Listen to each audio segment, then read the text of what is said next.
Relation आहे, जे काही नाळ जोडलेली आहे त्या हिशोबावर मी तोडणार नव्हतोच. मी आज सकाळपासून जे अनुभवलं ते या 38 वर्षाचा परिपक्व मी जाणवतोय मला. तर या दिवशी मी सर्वप्रथम ईश्वराचे आभार मानतो, कारण 60 वर्ष पूर्ण झाली हे मलाच जरा हे वाटते की मग आज मी 60च वाटतच नाही. मलाच वाटत नाहीये की ॲब्सोल्युटली आई वडिलांची देणगी आहे, सगळ्यांची पुण्य मला लागलेली आहे. अगदी मला आई वडिलांची पुण्य आहे आणि नोकरी लागल्यानंतर दादासाहेबांची संजय साहेबांची पुण्य आहे की मला 100% नेहमी माझ्या पाठीशी उभी राहिलेली आहे. कुठलीही गोष्ट आज तागायत मला आठवत आहे लहानपणापासून विदाउट स्ट्रगल मिळालेलं आहे. हा एक पुण्याईचाच भाग आहे. म्हणजे वयाच्या 5व्या वर्षी ओळी जरी गेली असली माझी तरी सुद्धा आईनं ती जाणीव सुद्धा करून दिली की बाबा तुम्हाला वडील नाही. एवढ्या प्रोटेक्टेड ह्याच्यात मी आलो आणि इथं सुद्धा एवढं प्रोटेक्शन प्रचंड होतं मला.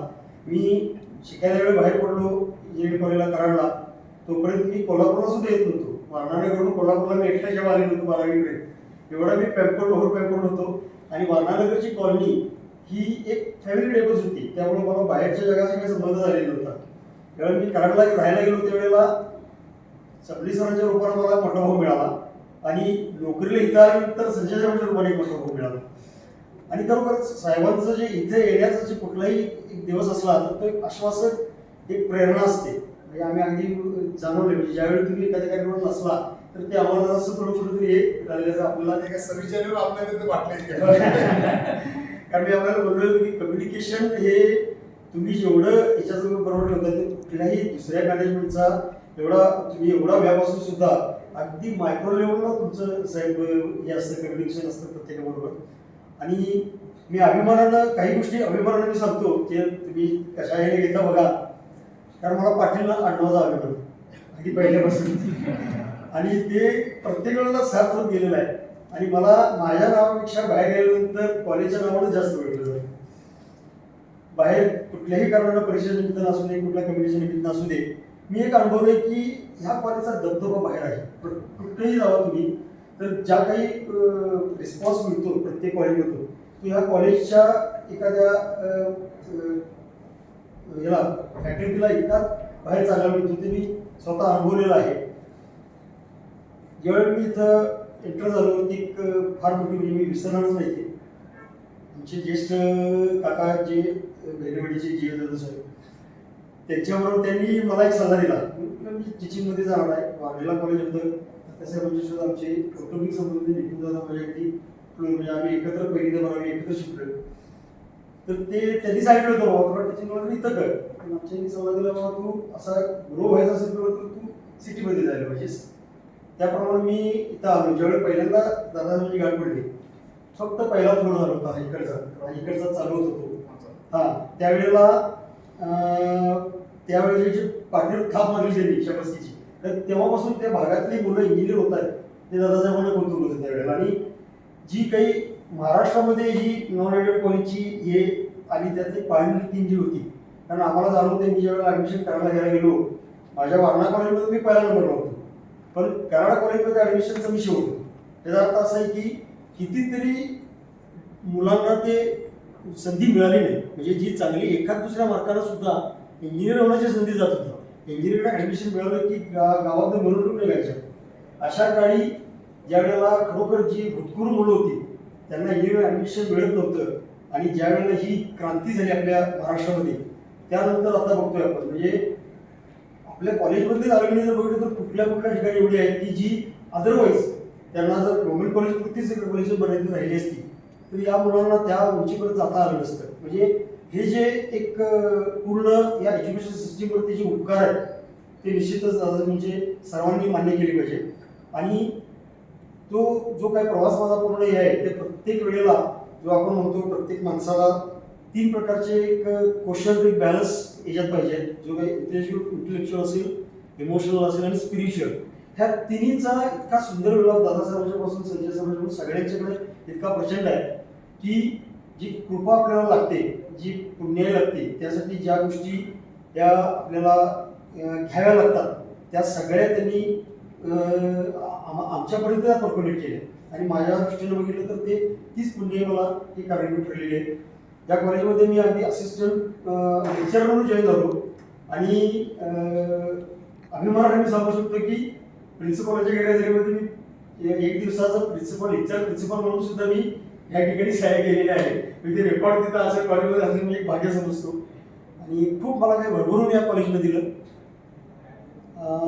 एक फक्त छोटीशी गोष्ट माझ्याकडनं राहून गेली ती म्हणजे मी 2 वेळा प्रयत्न करून सुद्धा माझी PhD मी करू शकलो नाही. माझे वैयक्तिक काही कारण असतील म्हणा किंवा कर्मदरिद्रीपणा म्हणा की माझ्याकडे ते होऊ शकलं नाही. पण माझ्या खरोखर मनात इच्छा होती आणि मला जे गाईड मिळाले आता मी आज सर्व गुरूंचे स्मरण करतो की ज्यांनी मला सांगितलं होतं सगळ्यात पहिल्यांदा म्हणजे मी गुरुबंधू आम्ही 2 जण आहोत. प्राचार्य महाबळेश्वरवाला त्यांनी मला एक सांगितलं की तुला जो जॉब करायचा आहे तो ज्यामध्ये तुला आनंद मिळेल तो कर आणि पूर्णपणे प्रामाणिकपणे कर.